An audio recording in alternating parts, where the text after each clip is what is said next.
Você está ouvindo o podcast da Igreja Cristã Evangélica do Jardim América, uma igreja centrada na palavra que vive para a glória de Deus, engrandece o Cristo crucificado e caminha pelo Espírito. Seja bem-vindo! Graça e paz, meus irmãos. Boa noite a todos vocês. Gostaria que os irmãos abrissem a palavra de Deus no livro de Salmos, no Salmo de número 2, hoje nós daremos continuidade à pregação expositiva neste livro. E hoje nós vamos explorar o Salmo de número 2.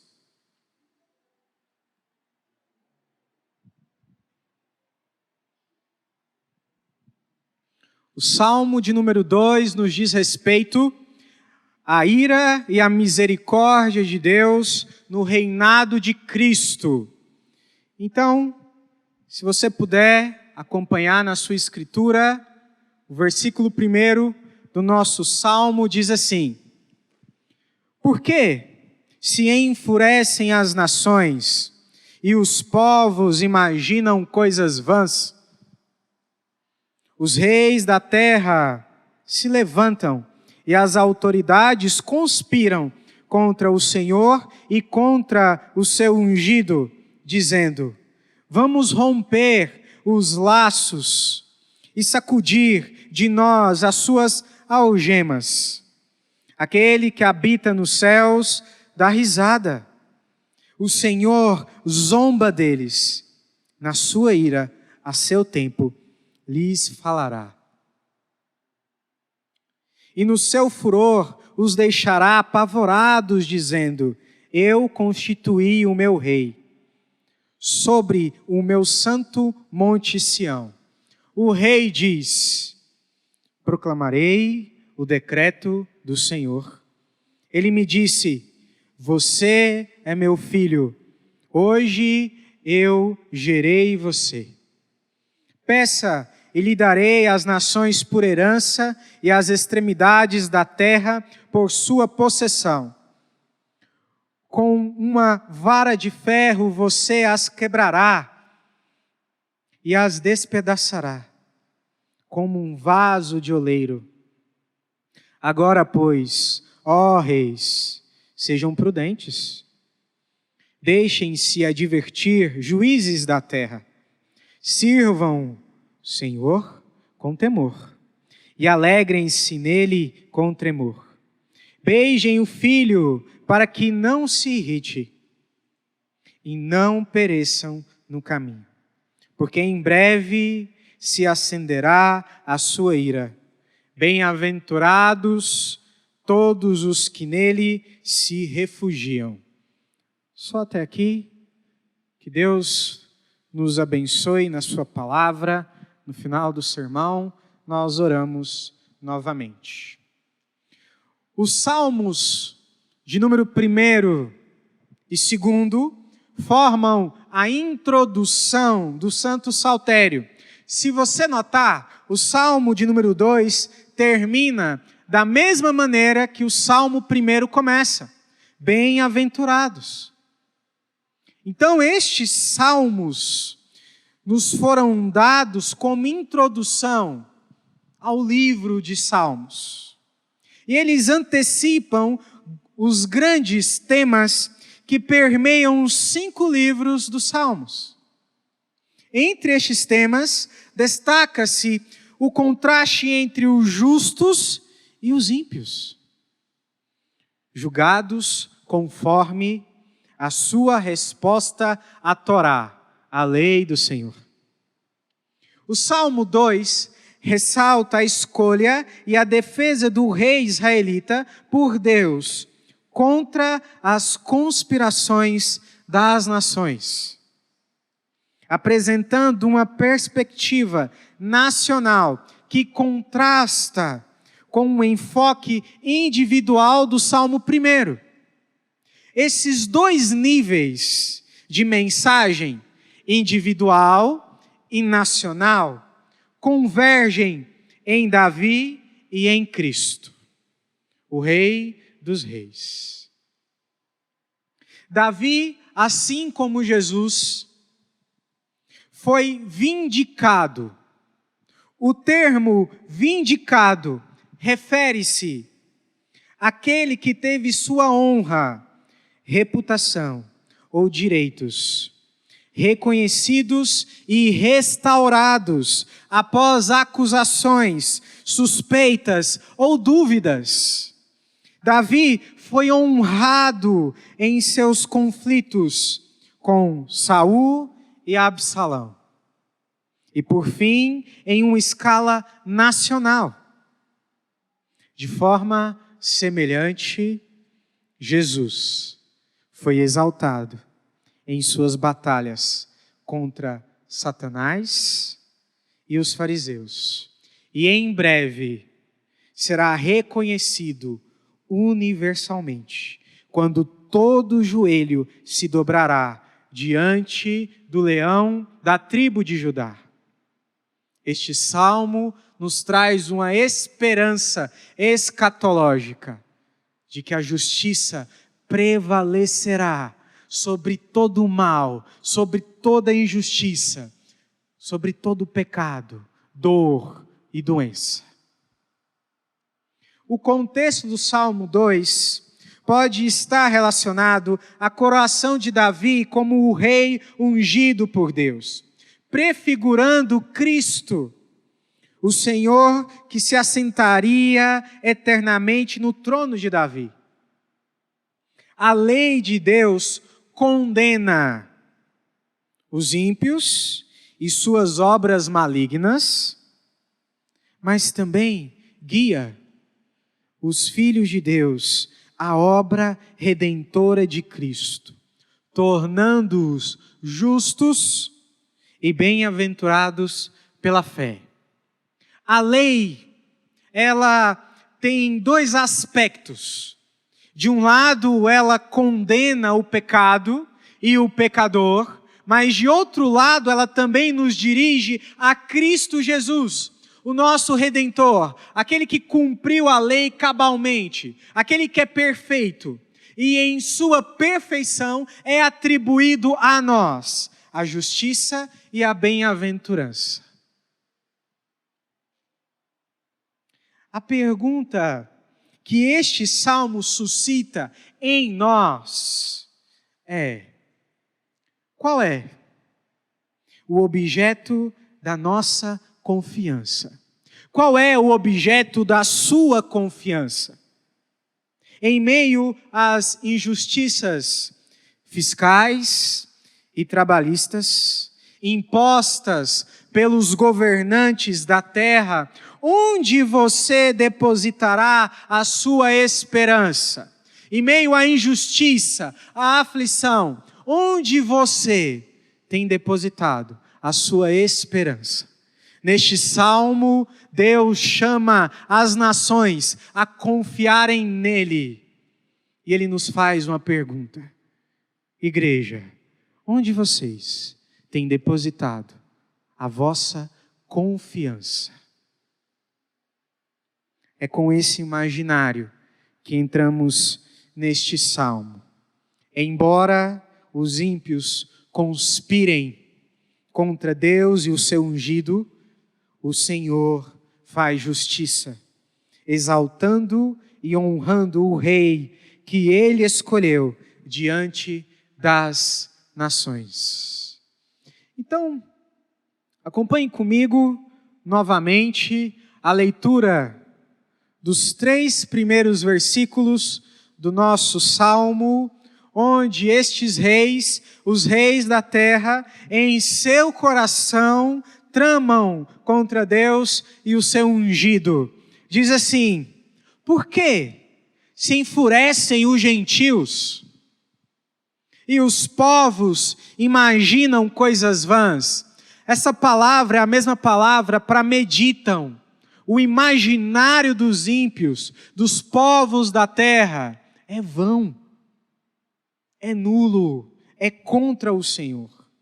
O versículo 2 nos diz: os reis da terra se levantam e os príncipes conspiram contra o Senhor e contra o seu ungido, dizendo: rompamos os seus laços e sacudamos de nós as suas algemas. O salmista pinta com cores bem fortes a realidade do pecado. O homem incrédulo se encontra debaixo de uma rebelião maligna, bestial e desesperadora contra Deus. O ódio é o retrato de um povo que não está debaixo da aliança salvífica de Deus em Cristo Jesus. O ódio é o referente de todo homem que está fora de Cristo.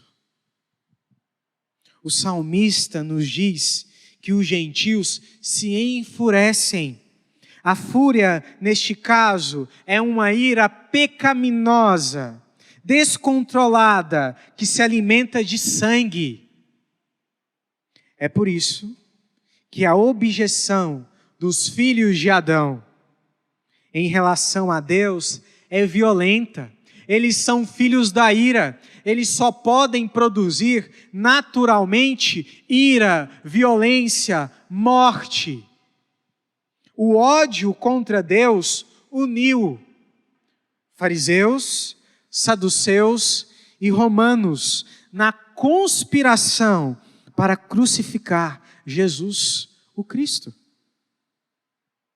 A violência realizada na tortura e morte de Cristo foi a expressão mais bestial do ódio pecaminoso que todo aquele que não crê em Cristo carrega contra Deus.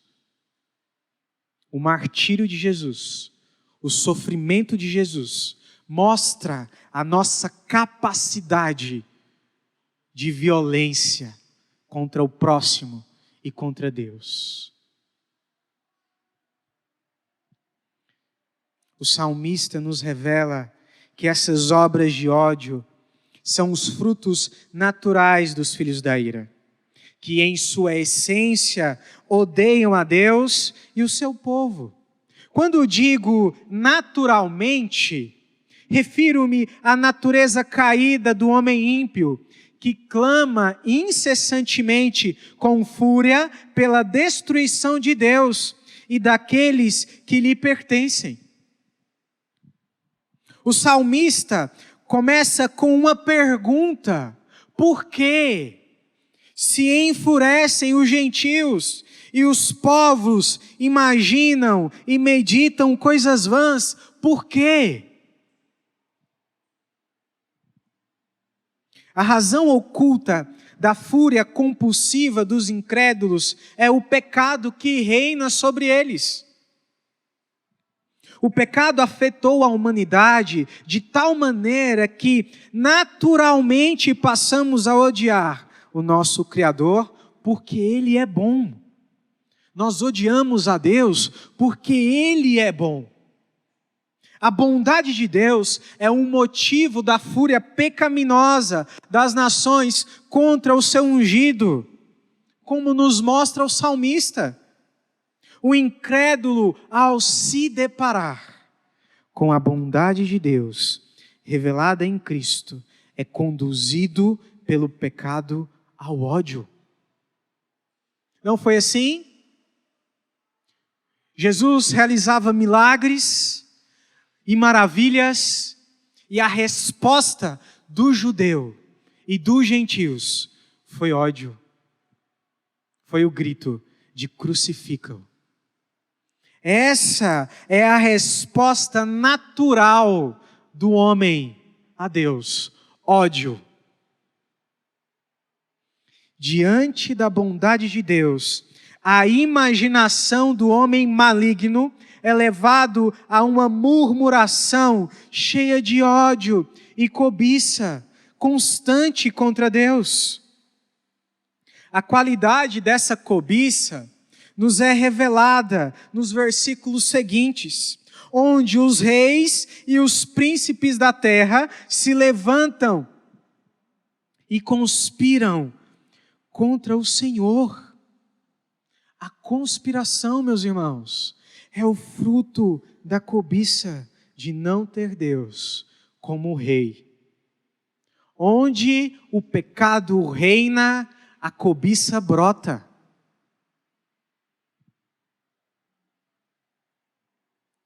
No versículo de número 3, o homem mau conspira contra as restrições da piedade, clamando para ser liberto das algemas da graça comum, que restringe sua maldade. O grito por uma autonomia impiedosa é o clamor das nações incrédulas, representadas por seus reis, onde eles dizem: liberta-nos de seus limites, Deus, para que possamos pecar desenfreadamente contra o Senhor, sem que haja justiça. Esse é o clamor das nações. Este é o tema da conspiração dos reis e dos príncipes da terra. Nos liberta das suas algemas. Nós queremos pecar em paz. Nós queremos pecar, realizar o mal, sem que haja juízo, sem que haja justiça. Este é o clamor do homem mau. A busca humana por uma autonomia de Deus tem como principal desejo receber a concessão para pecar e pecar em paz. Por isso não há no texto nenhum sentimento de arrependimento, não há nenhum sentimento de vergonha, não há.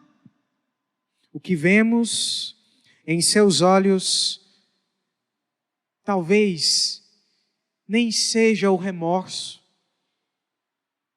O remorso é um medo da consequência do pecado. Ele é totalmente diferente do arrependimento. O remorso é quando você é pego no pecado. E a consequência vem, e aí você clama por ajuda, mas não porque se arrependeu, mas porque tem medo da consequência do seu pecado. Mas nem mesmo o remorso nós identificamos aqui.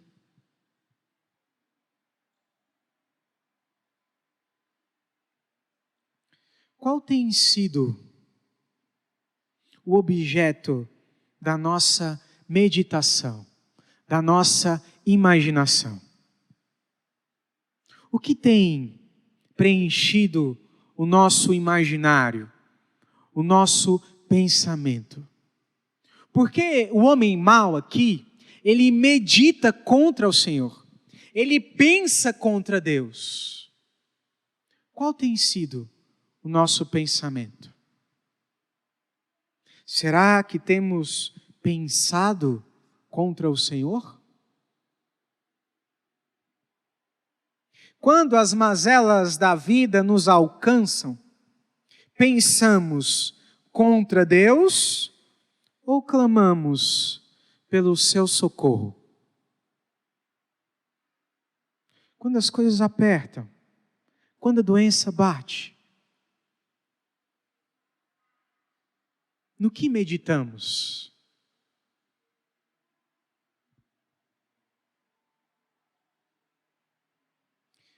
Nos versículos de 4 a 6, encontramos o menosprezo divino como resposta às conspirações das nações. Versículo 4, Deus diz: ri-se aquele que habita nos céus, o Senhor zomba deles, na sua ira, a seu tempo, lhes há de falar, e no seu furor os confundirá. Eu, porém, constituí o meu rei sobre o meu santo monte Sião. O riso de um Deus justo é pedagógico. O sorriso de Deus aqui significa muito mais que um menosprezo. Significa um anúncio de uma vitória justa, de um julgamento justo. Deus supera os reis da terra, não apenas por ser mais poderoso ou forte, mas porque é justo que ele vença. É correto que o Senhor vença. O Senhor ri deles, pois a justiça divina sempre triunfará. Meus queridos, todos nós, um dia, fomos inimigos de Deus. Todos nós. E para inimigos, existem apenas dois caminhos. Ou eles se tornam aliados por meio do perdão, ou serão julgados pelos males que cometeram. Perdão e juízo.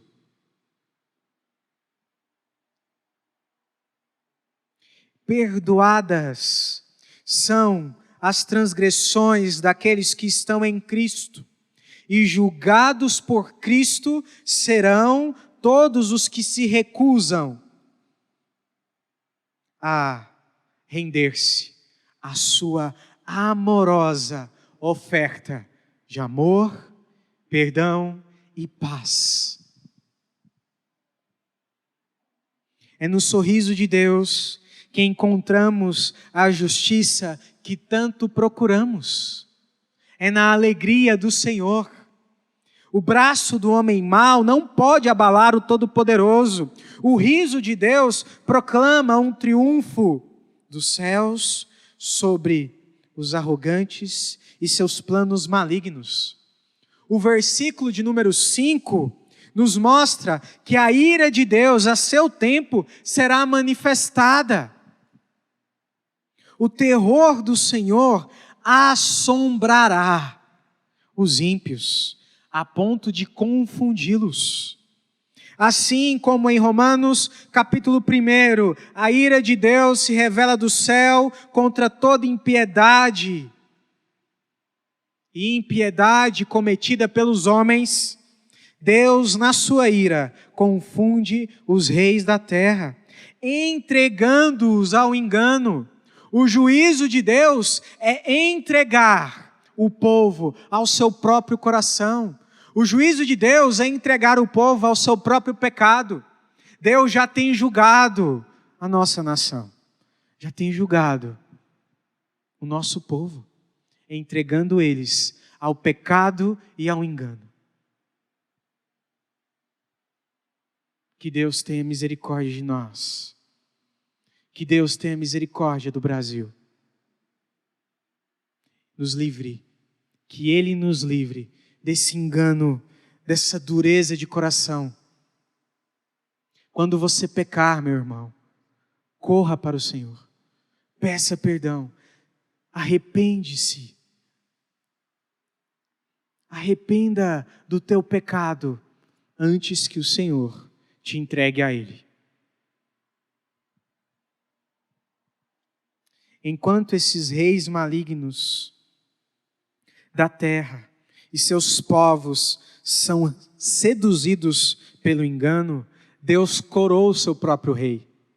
O riso do Senhor se dá na coroação do seu rei.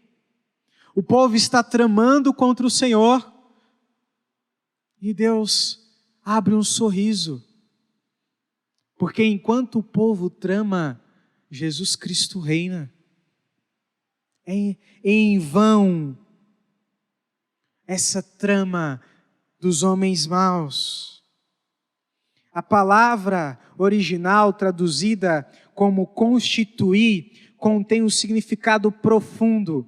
A constituição do Rei Divino sobre o Monte Sião é tanto uma profecia que responde ao grito de socorro dos povos injustiçados, quanto um decreto onde Deus julgará todos os povos por meio do rei que ele mesmo estabeleceu. Este rei será derramado como uma oferta agradável e sua justiça alcançará toda a terra. Cristo Jesus foi derramado na cruz do Calvário e a sua justiça tem alcançado toda a terra, trazendo salvação e juízo. A justiça de Deus será estabelecida no Monte Sião por um rei ungido e entronizado como Deus. Jesus Cristo é o Deus Filho, que foi entronizado como rei e derramado como oferta, trazendo justiça e justificação a todos os povos. O rei que se derramou em favor do seu povo os consolará e os curará de todas as dores presentes. Jesus nos consolará de todas as dores, de todos os medos. Jesus nos curará. Um dia não haverá lugar para o pranto, para a morte. Este é o Rei que foi derramado naquela cruz. Os ímpios foram entregues ao engano e a justiça de Deus será derramada no tempo certo. Não gaste o seu tempo buscando vingança. A vingança não pertence a nós. A vingança pertence a Deus. Perdoe a ofensa. Ame os vossos inimigos. Ore por eles. Lance sobre o reto juiz todas as injustiças, pois ele em breve julgará todas as coisas. Os próximos versículos revelam um maravilhoso decreto do Senhor, onde sua justiça é generosa para conosco. O versículo 7, 8 e 9 nos diz assim: proclamarei o decreto do Senhor. Ele me disse: tu és meu filho, eu hoje te gerei. Pede-me e eu te darei as nações por herança e as extremidades da terra por sua possessão. Com vara de ferro as regerás e as despedaçarás como um vaso de oleiro. Assim como Natã anunciou a escolha de Davi como sucessor de Saul, Deus assume o papel profético, anunciando o seu filho como o rei no lugar dos reis ímpios. Cristo viria para assumir o reinado de Sião e abençoar todas as nações. Ele vem como um rei que usa a sua força para abençoar, salvar e estabelecer justiça. No batismo de Jesus, nos é revelado que este Jesus é o Rei ungido que tanto esperávamos. Estas mesmas palavras: tu és meu filho, eu hoje te gerei, são ditas a Jesus por Deus Pai no seu batismo, mostrando que Ele é o Rei. Ele é o Rei que reinará para sempre. Este Rei foi derramado na cruz como servo sofredor para tirar o pecado do mundo e julgar todas as nossas obras, justificando os justos e julgando os ímpios. O discipulado e a disciplina nos é apresentado aqui nessa vara de ferro, representada como uma vara que tem a função de um cajado de pastor, que divide o rebanho, protege as ovelhas dos assaltantes, tanto como proteção, como também para o pastoreio. Essa vara de ferro representa isso. O rei, que é um pastor, que protege o seu rebanho, mas também o apacenta, o pastoreia. O reinado do ungido é um governo amoroso e justo. Ele despedaçará os ímpios, mas apacentará o seu povo no Monte Sião. O tema do Êxodo é retornado agora em uma perspectiva eterna. O Redentor divino de Israel virá para resgatar o seu povo e estabelecer paz para todos sempre. O governo do ungido é descrito no Salmo de número 23, como um repouso junto às águas de descanso, onde a alma é refrigerada e o cajado é o nosso consolo, provisão, bondade e misericórdia. E essas bênçãos habitam perpetuamente em nosso meio, afinal, todas essas bênçãos descrevem o significado da afirmação de que o Senhor é o nosso pastor e Ele não nos faltará. Ele não nos faltará. E isso não é só futuro, isso é presente. Deus tem nos ajudado, nos apacentado, nos livrado, nos curado, nos abençoado de tantas maneiras, de tantas formas. O cetro de ferro do ungido para nós salvos é proteção e consolo. Não precisamos nos desesperar, pois o consolo do Senhor é presente e eficaz em nossas vidas. Talvez você chegou aqui atribulado, cheio de medos, de necessidades, mas esse Senhor é aquele que se apresenta como o sábado, como um descanso perpétuo, como o verdadeiro descanso da nossa alma, como a verdadeira água que gera vida em nós. Este é o ungido do Senhor. Ele traz descanso para a nossa vida atribulada. Ele é o consolo para as nossas aflições. Por fim, temos uma advertência salvífica, um chamado à salvação, um anúncio de misericórdia. Os últimos versículos do nosso salmo, Deus se posiciona num ato de misericórdia e conclama as nações a se arrependerem de seus pecados e a entrarem em seu descanso. Versículo de número 10. Agora, pois, ó reis, sede prudentes, deixai-vos advertir, juízes da terra.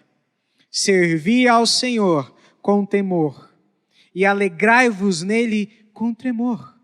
Beijai o filho, para que se não irrite e não pereçais no caminho, porque dentro de pouco tempo se lhe inflamará a ira.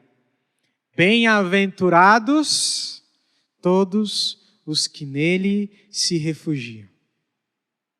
Deus chama os reis da terra para um diálogo. E também Ele nos chama essa noite para um diálogo, onde demonstra a sua misericórdia. Mesmo os reis sendo inimigos que cobiçam contra Deus e seu ungido, Deus os chama para o arrependimento.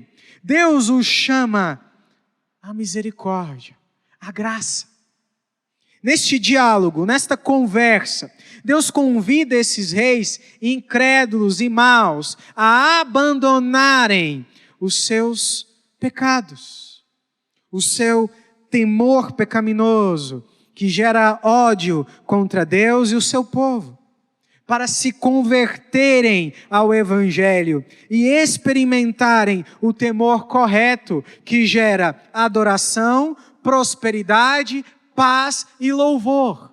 Aquilo que cantamos aqui só tem sentido se entendermos que cantamos a um Deus que é todo-poderoso, que é o Criador e o sustentador do universo, que pode realizar qualquer coisa. Só tem sentido a submissão se este Deus for o Deus que detém todo o poder. Porque senão não tem sentido algum nos curvarmos a alguém que é como nós. Este Deus não pode ser comprado, mas é um Deus que se compadece do aflito.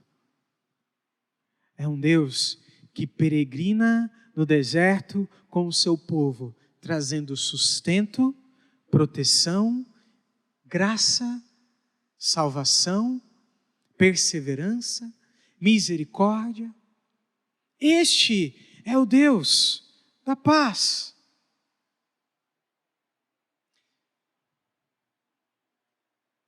O serviço alegre ao Senhor, descrito nos versículos 10 e 11, é fruto da salvação. O convite feito por Deus e seu ungido é salvífico. Venham todas as nações peregrinar neste deserto com Deus rumo à terra prometida. E aqui Deus nos lembra que do lado de cá da eternidade não é o nosso lar. Aqui é um mundo de aflições, de doenças. É um mundo que não é natural. Eclesiastes nos mostra isso. Salomão vai dizer que ele viu o justo mendigar o pão. É um mundo injusto. Mas a injustiça do mundo não pode tapar os ouvidos de Deus. Ele é o Deus que provê. A pergunta é: será que temos clamado ao Senhor? Será que temos orado a Deus? Esse convite abrange todas as nações, estendendo-se a você nesta noite. O Deus que não faz acepção de pessoas nos convida a entrar em seu reino para experimentarmos a salvação do Cordeiro, enquanto ele não está irado. O versículo 12 reafirma o convite para fugir da ira do Cordeiro, que em breve será manifesta. A única saída é a submissão amorosa ao Deus de Israel e seu ungido. O significado do termo beijo, beijai o filho, para que não se irrite, para que não fique irado, é prestar homenagem verdadeira e sincera. Será que o nosso culto é um culto verdadeiro e sincero, em espírito e em verdade? Ou seja, precisamos de todo o coração nos render a Cristo, ao Cristo da nossa salvação e entregar nossa vida a Ele. Porque Ele é o Cordeiro que tira o pecado do mundo. Ele é o Cordeiro que ameniza a nossa dor. Ele é o alívio. Hoje é noite onde o Senhor nos chama à confissão dos nossos pecados, à confiança naquele que é o nosso descanso, ao alívio proposto na Escritura. Chega de andar ansiosos, aflitos, sem confiança, sem esperança.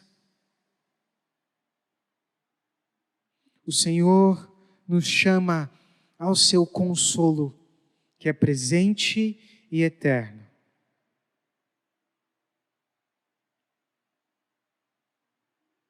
Que a nossa esperança de justiça esteja em Deus, o reto juiz, que julgará todas as obras dos homens. Neste dia, Cristo e todos os crentes serão honrados diante de todos os povos, para a glória de Deus. Bem-aventurado é aquele que em Cristo tem as suas penalidades pagas e a sua honra, filiação e alívio garantidos. Bem-aventurado é aquele e bem-aventurada é a nação que confia no Senhor e no seu ungido. Vamos orar mais uma vez? Senhor, nós te louvamos pela tua bondade, pela tua graça. E clamamos, eleva o nosso coração a confiar em ti. Seja qual for a causa.